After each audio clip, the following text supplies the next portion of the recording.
All right. I think we are still admitting a few folks, but I want to say welcome and thank you for joining us today for our Introducing Core Status webinar. My name is Leah McGrath and I serve as the Executive Director of GovRAMP, and we are really excited about this new iteration to our security program. A couple of just housekeeping items. We are recording this session, so know that it will be posted on our website following today's meeting. And if you register to attend, you will also receive a follow-up email with a link to this presentation. Because of the number of attendees, you will notice that you are muted, you cannot speak or raise your hand, but we are going to invite you and encourage you to use that Q&A feature within the functionality here, so that if you have a question, if you have a comment, please feel free to post that using the Q&A chat, and we are going to do our very best to get to all of the questions that are asked today. If we missed something, please don't hesitate to follow up, and know that we will do our best to follow up with you as well. So without further ado, team, I say we begin. So we are going to be talking today about our newest iteration to our security program and our newest verified security status. And we'll talk a little bit about how it came to be, why it was developed, the process that our team and committee members went through to develop this status.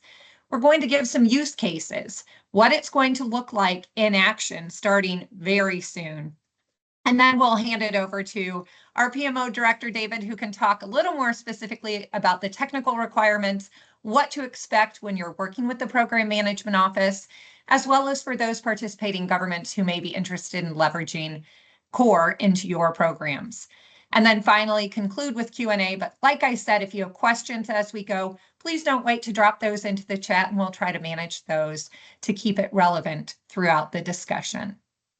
I'm joined today by just our fabulous leadership team, and I'm going to let them introduce themselves.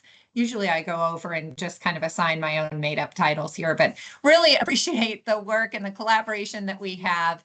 And so, Jessica, thank you for being here today. Absolutely. Thank you, Leah, for that warm welcome. I'm the Chief Operations and General Counsel with GovRAMP. Super excited to be here with you guys today and talk through the journey that we went on as we worked through this new security program with Core. I really can't wait for you to hear all about it, and I hope you're as excited about it as we are. And with that, I will pass it over to Fred. Hi, good afternoon. I'm Fred Britton. I lead the private side of this public-private partnership, so get to log a lot of miles with our colleagues over in the nonprofit. And David Ressler is with us today to fill in all the gaps that I will leave behind. But in short, very excited to be here. I'm a 29-year public sector veteran, both higher ed and then 4 years as a state CIO, and very excited to be part of all of this work that benefits those communities that struggle so much on so many fronts. Like, we can ease a little bit of pressure here. Yeah. And finally, I'm David Ressler. Yeah, sorry, Fred. Finally, I'm David Ressler. I'm the director of the GovRAMP PMO. My team is the team that goes through and does the security package reviews, and including Core. And excited to be here today to talk about our newest iteration. So without further ado, Leah. All right. So what is Core? GovRAMP Core status is our newest verified security status. So that means it will be a new status added to our authorized product list. If you're familiar with our APL, Core will be a new status joining ready, authorized, and provisionally authorized. And it's really designed to give a more complete step-by-step approach for those providers on their journey. As you know, we've had progressing snapshot program. And so Core gives those providers who've been in that program an earlier verified status to be able to achieve before they're going on to the fuller ready or authorized statuses. And we'll explain why here in a moment. It also is going to be able to give our participating governments added assurance earlier in the process that minimum requirements are met, right? If we think about our progressing program, that's sort of just to check on where are you, right? I think that I've got kids in school, as many of us do, as we think about the end of school year. So it's sort of that midterm check, how you doing? Whereas core status and our verified statuses of ready and authorized become that check that says you've achieved something and you're participating in continuous monitoring. And so let's talk a little bit, though, about why did we need another status? You know, Fred, we talk often, we don't iterate the program just for the fun of it, although we do have a lot of fun throughout the process and engaging with our members and understanding the needs. But we did this because we heard from our members. And I'll let you speak to that. Okay. Thanks, Leah. So as we have been looking at the programs and, and we will talk a lot more about the specifics of the programs, we had started to ask governments questions about, fulfilling their needs and where they were. And we did happen to notice that we had some participating governments who were going out and saying, we will accept GovRAMP authorized, and maybe for other use cases where they were making up their own set of criteria, which was an indicator to us as an organization saying, why? So we went and asked, plain and simple. And we started to hear some of the reasons why they were going down this route. And they are listed here on your screen, and I'll just kind of touch on them a little bit. And first off, the cost barrier. And they certainly were hearing it is more expensive for a provider to go through the full process to a ready or authorized. And in some cases, they were adding on to the cost to government for the government to have that GovRAMP status on it. And they were saying maybe there's a use case that's just too much. Or alternatively, and I'll harken back to my days in the state CIO seat, where I had an agency come and say, hey, I get why security is important. And, we're talking about maybe this was PHI data. And they said, we get why it's important, but this is a really low dollar contract.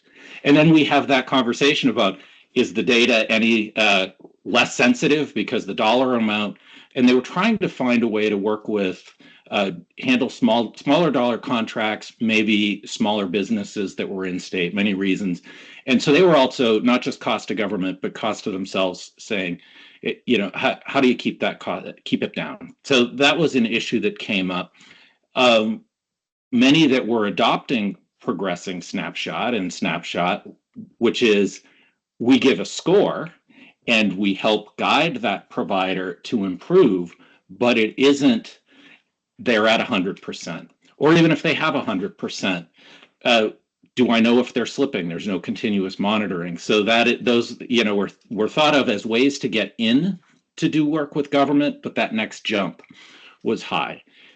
Third, you want to do business with the government, they put out, say, in a solicitation that you must be GovRAMP ready or authorized. That can be a very long process. By the time you acquire a 3PAO and work through that process and any improvements you have to make to meet it. And that was difficult. And governments were saying, we don't want it to be too hard to do work with us or take too long and too much upfront investment without revenue. And obviously the last bullet we hit. So all of that came back to us. And as we think about what is our role and the programs, and we think about toolkits for governments where they can make their choices and say, here's what I need for in this use case, or as we do frequently here, how can I put a solicitation out and get as many possible responses and keep the competition broad, but allow for people to come in and then achieve something once they're working with us. So as we go into that, we say that's the goal. And we're going to cover sort of what that process was to reach the goal, but this was a clear gap in our toolkit, which was these first two programs, which are snapshot in time and into snapshots with some improvement, but ending at 40 controls, even if they're at 100%. And then what's that next jump? It's all the way to 80 controls with a full 3PAO assessment, annual, monthly continuous monitoring. And was that too much? Or is it too difficult to achieve? So we find this gap.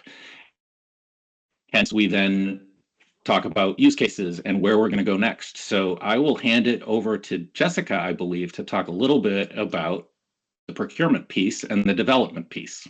That's right.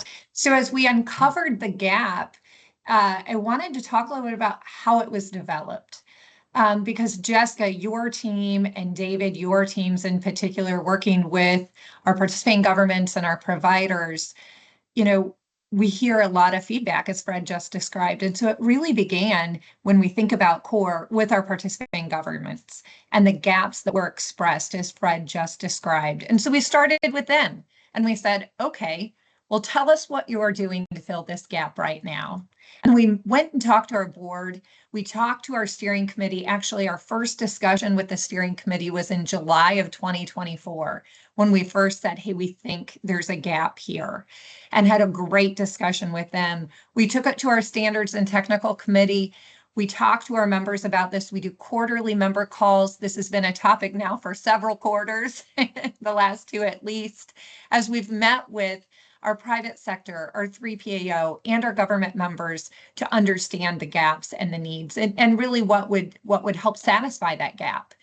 And then we went right back to our participating governments and spent quite a lot of time, just a special appreciation to David and Jessica, who spent quite a lot of time with some of our participating governments who are very engaged, doing mappings and understanding, again, what was most important to them. So we did this cycle a few times as we were coming up with what a core program could look like. And to help answer that question for our participating governments of how can I verify sooner in the process that at least some basic minimum standards are met consistently, and for the providers, where do I go next? So Jessica, anything else to add on kind of that process of how it was developed? No, I think you really touched on it. And we'll talk a little bit more about one other point that came up repeatedly to us, but you touched on it earlier, which is, what about those instances where maybe we don't need them to go as far? And so this goes back to what you and Fred had said earlier.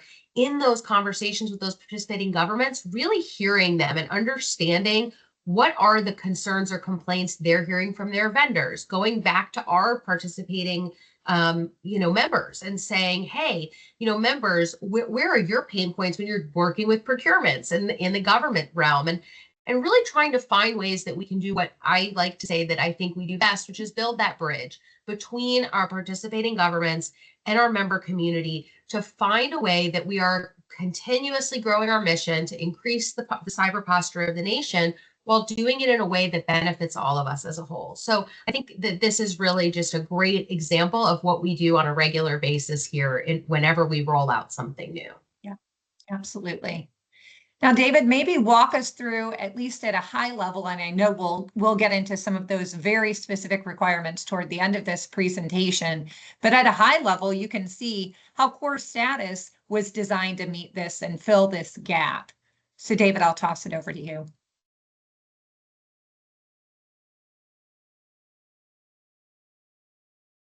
Helps if I unmute myself. So one of the things we did is we looked at our existing programs and we tried to cherry pick out the best of each program on the left and the right of core status, and hit those points that Fred was talking about, the pain points that our participating governments and our members were arriving at. So what we developed was, with the core status program, is narrow the scope down from our ready assessment to 60 controls. And we actually used data from the MITRE ATT&CK score to determine which of those 60 controls to include. So as we looked at the ready program, we said, all right, these 60, although all controls are important, these 60 are more important than any of the others from that 80 controls. So let's settle on those. We also said, looking at the problem of knowing where continuous monitoring is at. Let's pull in continuous monitoring, but at a frequency that's a little less than what a ready or authorized status requires, because as we looked at our participating governments, we saw some of them were doing quarterly continuous monitoring. And for the types of systems that CORE is intended to cover, that is perfectly adequate. So let's streamline the process and lessen the burden on our governments, lessen the burdens on our participating providers. And then additionally, we looked at the documentation requirements and such. And we said, hey, having the governments being able to understand the risk of the software, the system that's being used, the system security plan, the continuous monitoring plan, the contingency plan, et cetera, still has a lot of value to it. So let's make sure we include those. Then looking at our progressing snapshot program, we said, but wait a minute, how do we lower cost? And the progressing program does an excellent job of that. So borrowing from that, where the PMO, my group, will go through and assess the controls, we still have that same methodology. So if you're coming from the progressing snapshot program, moving into CORE, you'll experience that same process of submitting evidence to the PMO, having it adjudicated by the PMO, feedback from the PMO, et cetera. We also said at this point, with you're in a progressing snapshot program, you essentially have your training wheels on, as I like to say. But with CORE, the training wheels off and you're riding the bike on your own. So there's no longer that monthly advisory call with a PMO advisor, but rather it's you do this assessment annually and you renew it annually. Fred, what has Jessica, been, Leah, I was just going to say, what I've loved hearing and observing is as we have seen providers, work through that progressing snapshot program, we have heard from our 3 PAO members that the providers coming out of that snapshot program are more prepared for that audit. We're getting them ready for that higher level of maturity. And I think the CORE status is going to really serve in that same kind of stepping stone for those who want to go farther, and they're going to be able to be ready sooner, more efficiently. We hope and believe, based on what we've heard already from the 3 PAOs, for that next step when they're ready to do that.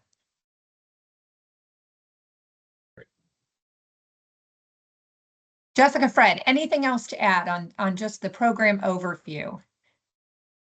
I don't have anything. Well, before we get into the detailed requirements, we did want to give you a sense for use cases, how this will be applied. So Fred touched a little bit on some of the problems, right, early on that we encountered, and the reason that there was this gap, and why we decided to even embark on this journey that we've taken here. And one of the things that we heard over and over again is, from a procurement process perspective, we really need a way to have a more thorough assurance of where a product is that does incorporate that continuous monitoring piece. Previously, our language that we were seeing in solicitations would require a snapshot at the time of solicitation, and then they might have you enroll in progressing snapshot at the time of award. But then you had this relatively large gap depending on the next step that procurement required, whether that was ready or authorized, of 18 to 24 months to go to some type of verified status, or as Leah referred to it earlier, an actual achieved status, right? And so this is problematic for a couple of reasons. It really puts a lot more risk and onus on the government to have this gap. Also, what if it's a shorter contract? Like, you might be expecting a provider to achieve in 2 years. It's a 2-year contract. You're never going to get there by the time that the contract ends. So what this actually allows is for procurements to help grow the market, help mature the market, and also provide governments with more risk assurance and insight. So with the new language and with this new process, they can require that snapshot at time of solicitation and still require progressing at time of award. But now we have this gap that's filled where they can say you need to achieve to that verified core status within 6 to 12 months. And that gives that government now quarterly continuous monitoring insights, and then they can still keep those same timelines of that 18 to 24 months to ready or authorized, while knowing they have a little bit more assurance and a little bit more comfort. Also, as a product, right, from a provider side, you know that your product is steadily moving through this process. There's not going to be any surprises. You're not going to be out of contract compliance. Everybody's getting the better end of the deal by filling in this gap. We also had a couple of other use cases, right? So right sizing security requirements. The examples that you see on the right, these are actual real world, real life examples, right? And the truth is that some contracts really don't justify the cost or the rigor of a full authorization. If we are using a SaaS product to track horse urine, do we really need 319 plus controls for that? I think not. And I think it would be, a little bit inappropriate for our governments to require a product to achieve to that. But again, governments still have this requirement. They're protecting their constituents' data. They're making sure that their, house is in order. So Core gives them a way to do that without being overly burdensome for their providers. So this is another great example of where we saw this gap that needed filled. And then finally, really, it's the next right step, right, for our providers and their products. It is a heavy lift, and we understand that, to go from those first 40 controls, even just to the 80 controls that are required under Ready. A big part of that is because, again, as Leah said, sometimes these products are so new to the world of cybersecurity and the realm of cyber maturity that the idea of being assessed by a 3PO is overwhelming. So not only do you have 80 controls and all the associated documentation that you need to make sure you're up to snuff, but you also have to bring that before an assessing organization to have that really detailed and drilled in and looked at. So this allowed for us to say, how do we help the products through this process? And so really this gets providers and products to move forward through. You can pass through that snapshot program, achieve to something that's a verified status. You improve your posture in the marketplace because you're showing governments in advance, perhaps even of their request. You're already there. You already are at that first solid step. And then you have a less of a journey and a less of a jump to get to that ready or authorized status. So really, these are the actual real world use cases that we encountered, Leah, Fred, David, and myself heard over and over and over again of how do we solve these problems? And we're really excited because we think Core actually does it. Core actually meets the need for each of these very, very specific and important use cases. Did I miss anything, Fred, David, Leah? One thing I would mention, Jessica, is Core can be a terminal status of itself in the case of like the horse urine or the spotted owl, but it can also be used as a stepping stone towards a further achievement. So there are actually those two use cases of it's a good milestone along the way, or it can be the final destination dependent upon the risk tolerance of the participating government. And that is a great point. And you may see, and I think it's important to point this out, and it's a good thought exercise for our providers to kind of go through. You may find that the way that your product is being used by one organization, they may only require Core. But the way that your product is being used generally or by many other types of organizations may mean that Core is not meant to be your terminal status. So you can get ahead of the game and get Core now and maybe be meeting those contract requirements automatically for those who have either a greater risk tolerance or are using your product differently. But then you're still closer to getting to that ready or authorized terminal status if you need to move forward there. So I think that's a great point, and thank you for pointing that out, David.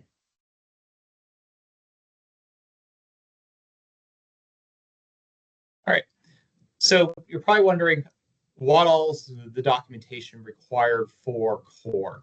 And like I mentioned before, it includes what we refer to as the OCM, or the System Security Plan for GovRAMP. We do ask that all the controls be documented, or prefer that all the controls be documented, even though we're only assessing the 60 that are included in Core. Governments are going to want to look at some of the other parts of what the GovRAMP program is, because, to the point earlier of it can be a milestone in and of itself, or it can be a milepost on the way to a further destination. Governments want to see that insight into that. We do require, and we've also provide templates for these, a configuration management plan, the contingency plan and the contingency plan test results, the incident response plan, rules of behavior. We ask for web application scan, vulnerability scans, and hardening policy scans so that we make sure that you have all those security posture items in place, what I often refer to as the prove it model. And then keeping track of POAMs as part of your continuous monitoring program. That way, we make sure that on a quarterly to quarterly basis that you're doing the patching required, that you are enforcing the hardening policy, and there is not a drift backwards as things are patched, etc. And then the slide I refer to as the Ripple slide. The part of the underlying process of developing Core was we wanted to make sure that as you're moving through the suite of product offerings that we have, that you're not throwing away existing effort, that you're continuously successfully building upon what you've already achieved or what you've already done. So if you think about our GovRAMP progressing snapshot with the 40 controls, all those 40 controls are contained in Core. If you think about Core with the 60 controls, it's on the pathway to moderate. And then if you think about, moderate ready, if you think about moderate ready, it's on the pathway to authorization. So you can successfully build out, as I refer to it as, drop a pebble in a still pond. You see that ripple going out and getting larger and larger. And that's what's happening here, where as we choose these controls, we're doing it based on data science and using the MITRE attack value. And then finally, we're removing that barrier to entry for so many products where you're signing up government contracts, you're going through these things, and there's this huge barrier to entry of paying for that assessment. With Core and it being a milepost along the way, you can enter with Core, and then as you're earning money, be working towards that further assessment. Absolutely. Yep. One of the things that has been very exciting about this program, I think, Jessica, is that we're already seeing some of our participating governments adopting Core into their programs. And so maybe if you'd like to talk a little bit about what we can expect to see. Yeah, and we are really excited about this. And the government engagement team is working really closely with many other government organizations and sharing, kind of how this is rolling out in other places. So I think we're just going to keep seeing this grow. But currently, for those of you that have been attending, this is going to be old news, but those that have not, both Utah and Arizona will be going live with some new policy and procurement requirements as of July 1, and they will be incorporating Core into those requirements. Additionally, Texas just recently released their most updated procurement manual, or not procurement manual, program manual rather, for their TexRAMP program, and it also incorporates Core. And that's a huge benefit, because now those products that have been in our progressing snapshot program with that provisional status can transition into the Core program and actually achieve a level 2 status through TexRAMP, which is wonderful for those individuals. So those of you that are on that TexRAMP list, please reach out to your membership team, because we'd love to talk to you about how you can just keep furthering your journey with that.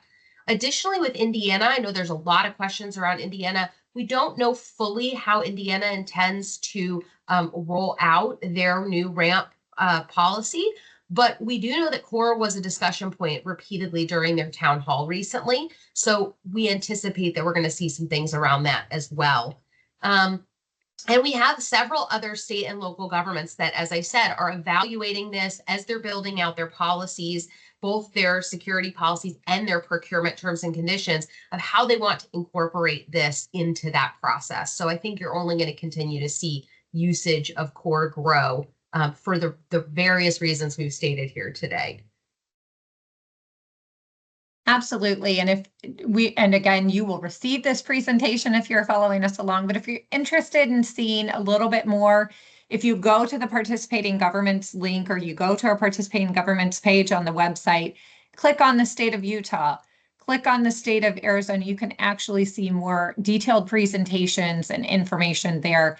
As Jessica said, that's rolling out July 1. So that's a great place to look as a reference, whether you're a provider interested in doing work there or another participating government interested in just seeing how other participating governments are leveraging core status. If you are a participating government and wanting to have a more detailed discussion, reach out anytime.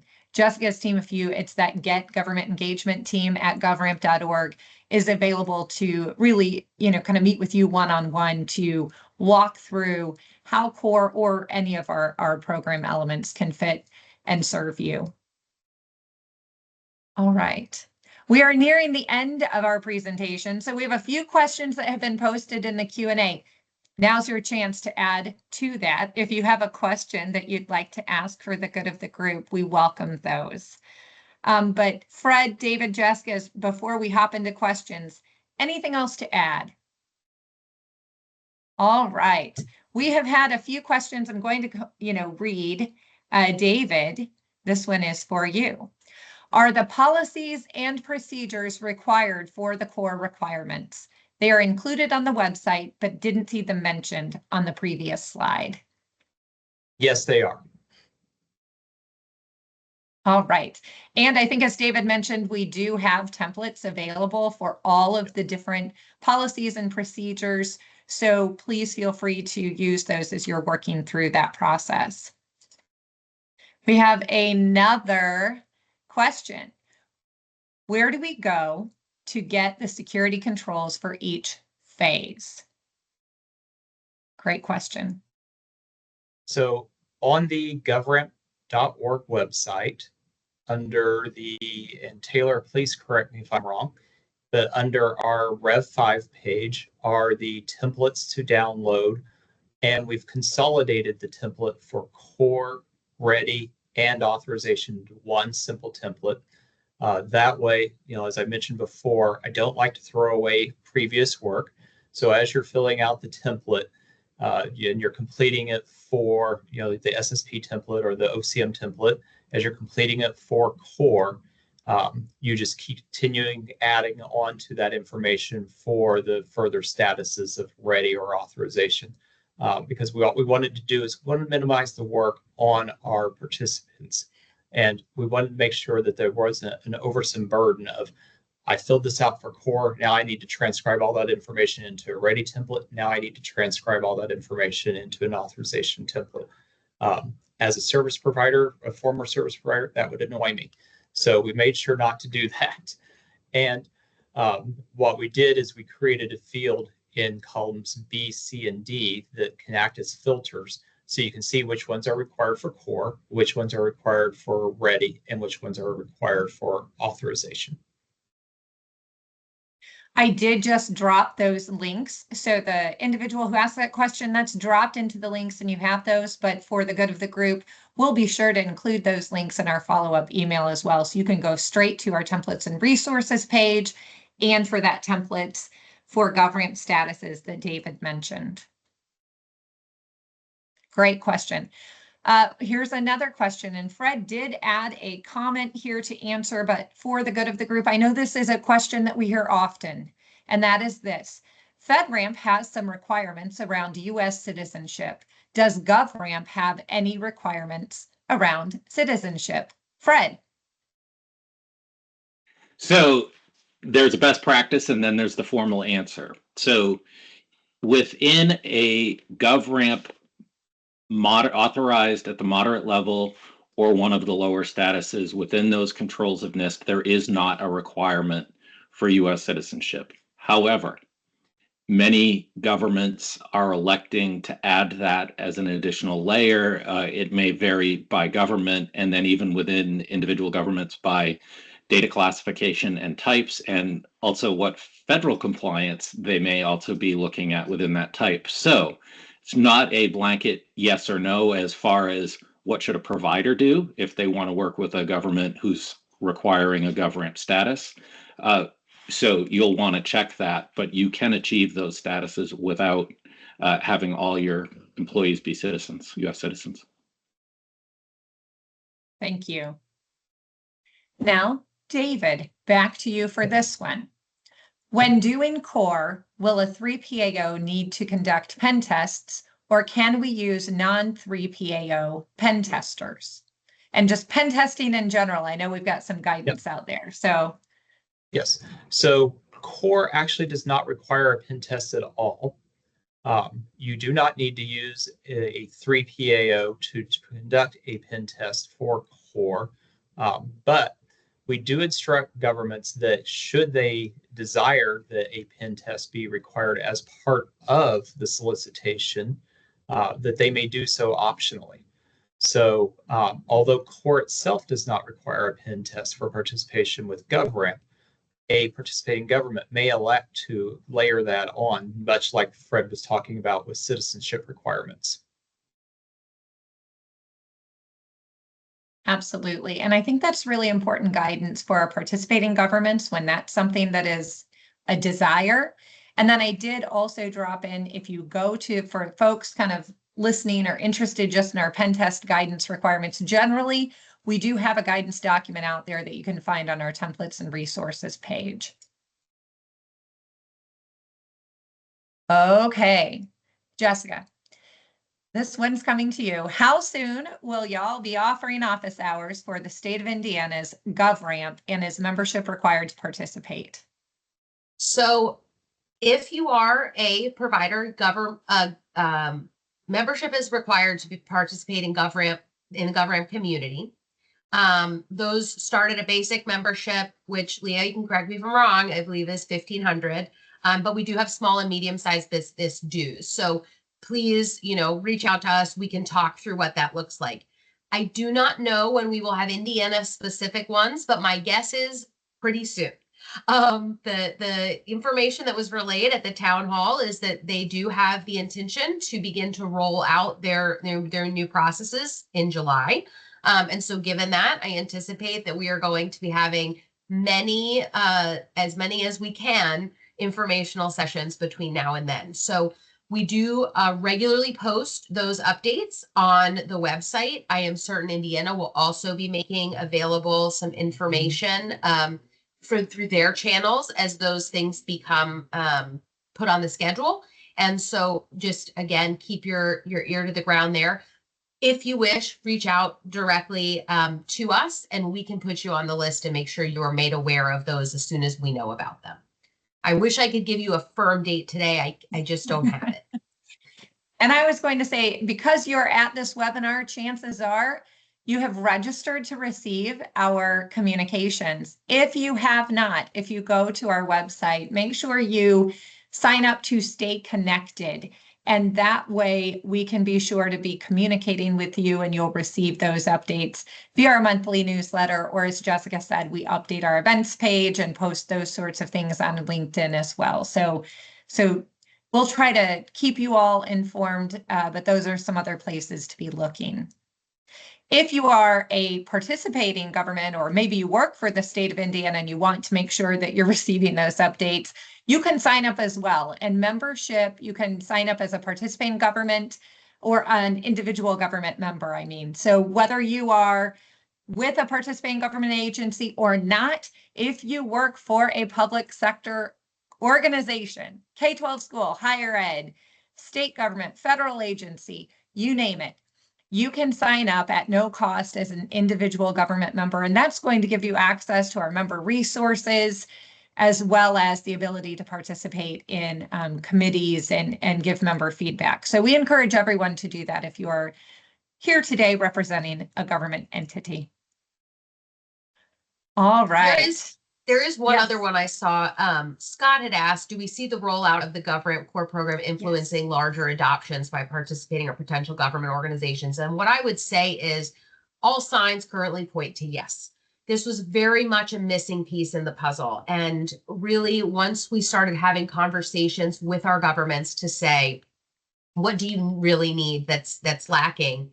I think if we take it back even a further step, the reason we have the progressing program is because we heard there was a missing step there. And this is now just an iteration on top of that. And so I do think you're going to see a more robust adoption now of the GovRAMP standard, because people see the way that they can now carry this through as a risk acceptance model all the way from the very earliest phases through to that authorization at 319 controls should that need arise. So yes, that is certainly what we are seeing to be the case right now. We have a number of other questions related to the core requirements. So David and Fred, I'm just going to start firing away and you chime in as you are ready. Does that sound okay with everyone? So if we have an existing system already authorized for a state, does that system have to have the full 300 controls, or is there a plan for a phased approach for implementing the full controls? I'll take that one. And I think I'm a little fuzzy as to the specific ask. When we say authorized by a state, that doesn't to me necessarily translate to there's a GovRAMP authorization. So with the GovRAMP program having been designed around you get a specific authorization type, and then any states that require that, it's all set. There isn't a reciprocity model where if a state has somehow said, we have a structure and you have met that, that doesn't necessarily bring the same rigor, continuous monitoring. Not saying it doesn't, but the agreement around the program has been, if it has this authorization, it means that governments who need that level can accept that universally. So not sure if that's the nature of the question. And then as far as 319 controls, as we put out the toolkit, that's where individual governments are making decisions around, is there a ramp up period within a contract, or does it need to be this? What is the end state for this particular, depending on data classification, all of those things. So, we can't necessarily say a government will take this in this case. We've provided the toolkit and they will make those determinations. And I would add on to that, just briefly, if you flip back to slide 9, Leah, there is some information regarding how we do recommend an implementation under that improved process with core status of, that solicitation, having a snapshot at award, enroll in the progressing program within 6 to 12 months, attain core, and then, if it's a further risk assumption concern, require ready or authorized later on. So we do put out those guidelines for different state adoption, and that does play right into that. Yeah. All right, we have a couple of questions that are really centered around the core assessment model. So I'm going to go rapid fire to you, David. All right, clarifying a few points regarding the overall review and rules of engagement. 1, is the expectation that clients must achieve a 100% pass rate across all 60 controls to be considered fully compliant or certified under core? Yes. 2. No, did you have anything else to add? No. We do recognize, though, that there may be alternate implementations for certain controls, and that's why we have the prove it model of we're asking for evidence that shows that you have those in place. We have within core, within the program, what we refer to as the 3 strikes rule of, you submit your evidence to us, maybe you've hit 58 of the 60. We're going to come back to you and say, all right, these 2 items didn't quite hit the mark. What can you give us that shows that you do hit the mark? And give you, 3 chances to do that before we, push you aside and say, hey, come back later when you have those in place. Because we want to make sure that as we design this program, that, we're taking a very pragmatic approach. And there have been some providers that have hit us up and asked, can I sign in now if I have this known issue? And we're recommending to them, especially some that are, a month away, wait till you have it resolved so it is cleaner and you come back cleaner later. Yep. And that really answered number 2, which was how many attempts right? Can you kind of, and you said the 3 strikes, right? Yep. Which, Correct. and then number 3, which I think you answered, but just I'm going to read in case you have anything else to add here. Are there structured meetings, checkpoints, or liaison roles established to help bridge any gaps between initial findings and the client's remediation efforts? Yes, so there will be a intake call with the PMO where we'll go through, talk about the submission process, how you'll leverage our box portal to upload your documents, the type of evidence items that we'll be looking for. We'll also be publishing a guide on the evidence examples that we've deemed acceptable. But that does not mean it's an all-inclusive guide. You may have alternate implementations, as I mentioned before. So just because that's what's on the list doesn't mean the list is exclusive as to what examples of evidence would satisfy the control. And we'll also be honing those lists over time too. As far as remediation efforts go, if we find that there is an issue with a set of controls or a set of evidence, we'll reach out first via email and say, hey, can you provide X, Y, or Z? If you can, there's no need for a follow-up conversation. Great. We'll also extend a scheduling link to you so that you can schedule a conversation with the PMO and we can actually have that conversation and discuss it through. So we don't have a plan that says, at this point, we're going to have a check-in call. At this point, we're going to have a check-in call. It's going to be more ad hoc and a needs-based process. Okay. Here's a question from Josh that I think is really interesting and maybe a great idea too. So, get out your notepads. Is there a list of Core Plus optional things like pen testing and citizenship mentioned, which are included in guidelines given to governments asking for direction? No, but I think that's a great suggestion. So thank you, Josh. I concur. And that is why we really enjoy working with our members. And we innovate through iteration because you all have great suggestions. So Josh, thank you for that. Speaking of penetration testing, which has come up a few times now, has any thought been given to using active bug bounty programs, i.e. ongoing pen test, as evidence for these types of controls? David. That is a very interesting idea.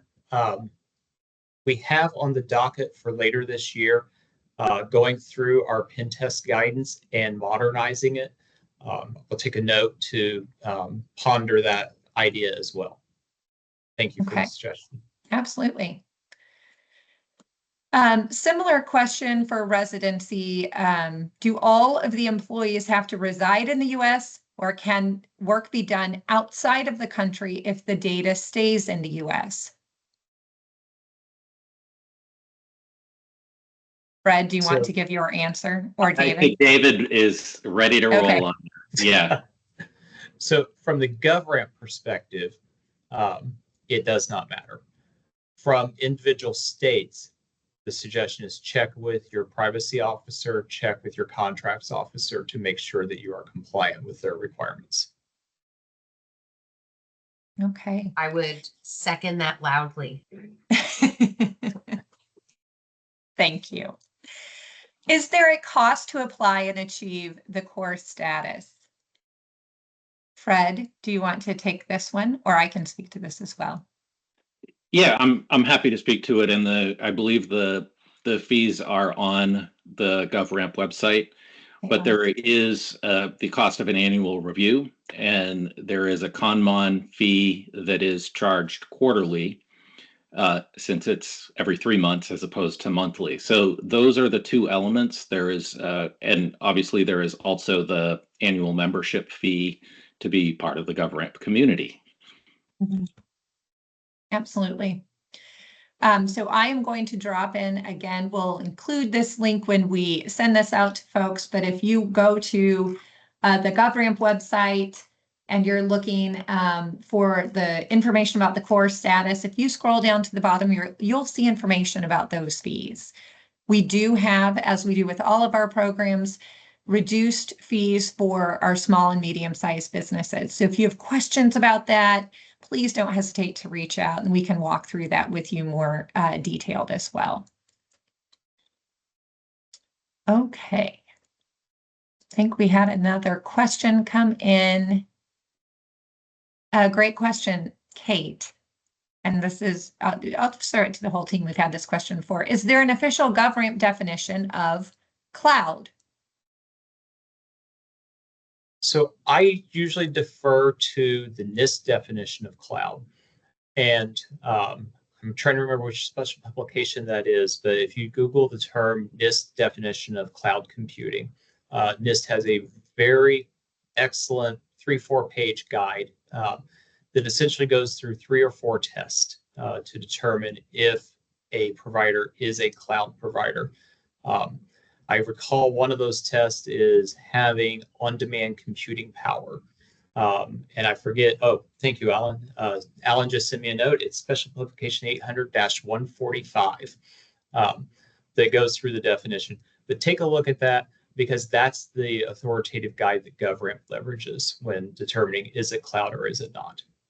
And I would tell you that that is the exact definition that we have incorporated into our NASPO Procurement Cloud Security Resource Tool as well to help our friends in the procurement world understand what cloud is, what it means, and when it applies. So that is adopted on both sides of the house. Yep.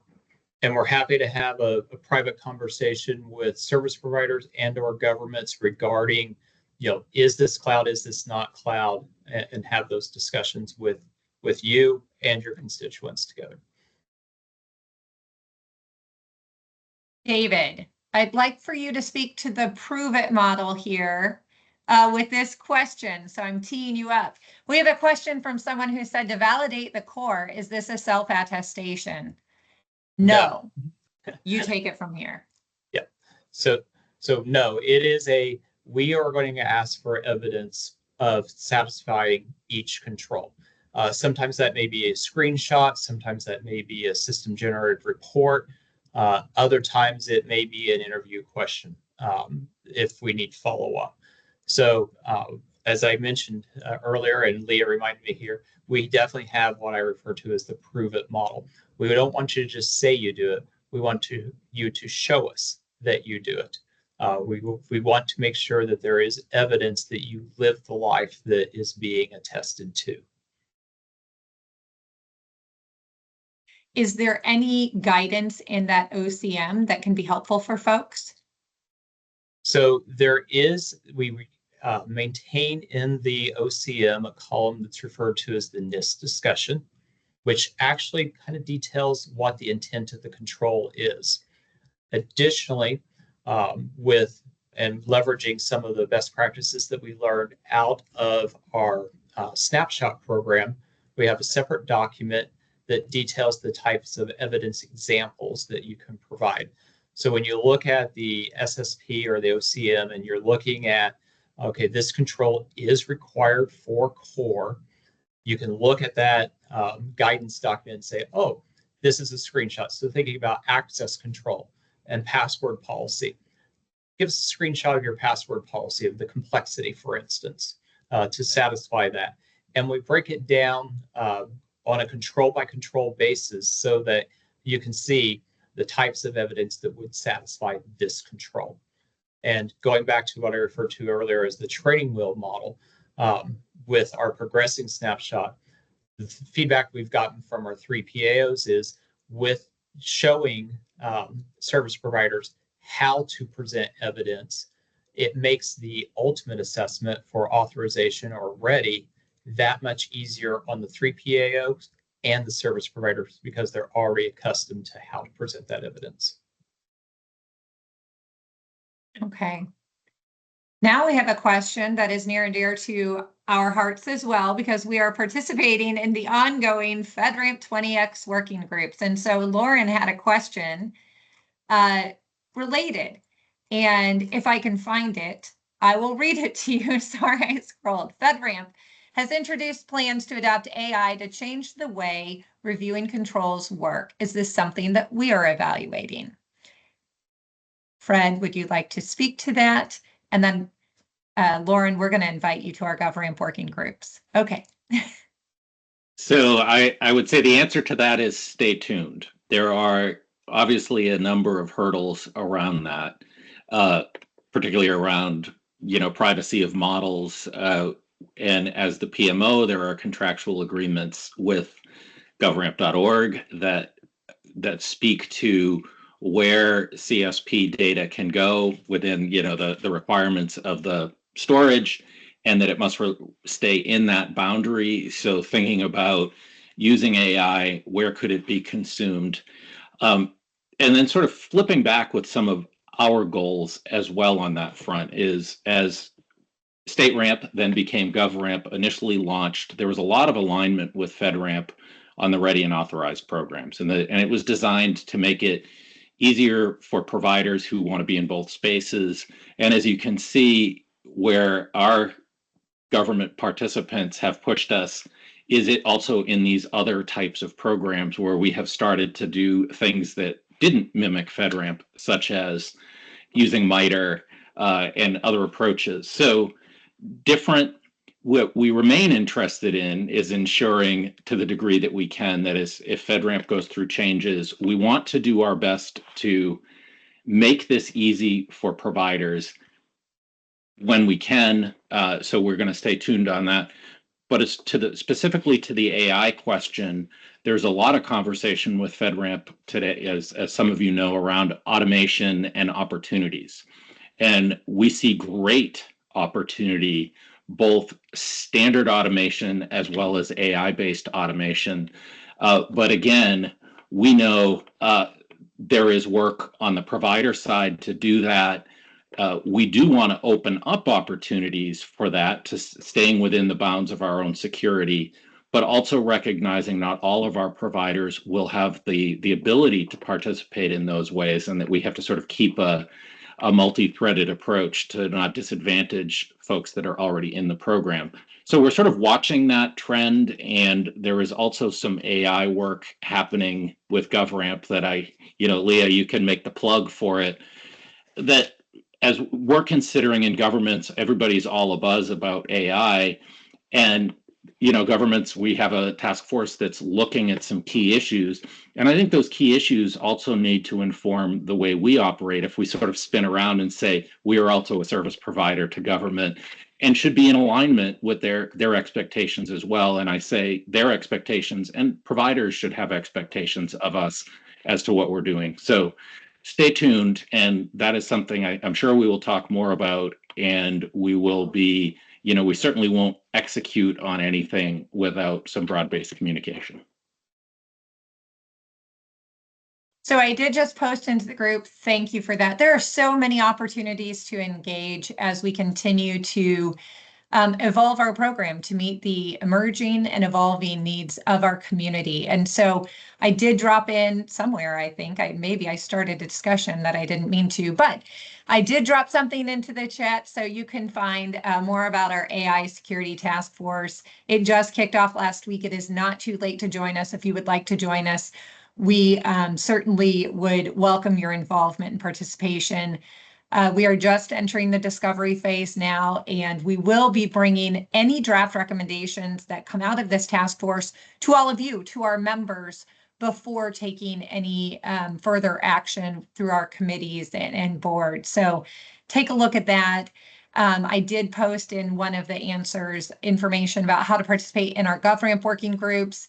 And that is something where we are meeting monthly, where we're reporting out on the participation that our team is having in the FedRAMP working groups, and a little bit kind of what Fred was saying there too, Lauren, and answering your question about kind of the thought process. And during that time, we open up the mic so you can engage, you can ask questions, you can tell us what's really important to you, because we want to hear that. And that's how we all continue to drive, I think, framework harmonization and advanced cloud security, is through dialogues like what we're having with the task force, our GovRAMP working groups, and today. We've reached our time. I think we answered all of the questions that were posted, but if you think of other questions, please reach out. You can email us at info@govramp.org, at govramp.org if you're a participating government or want to be and want to learn more. And we will post this on our website so that you can reference it throughout.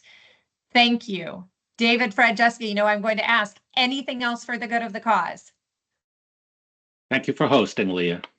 Thank you. With that, we will say have a wonderful afternoon, and we look forward to working with you on this new status. Have a great day. Thank you all.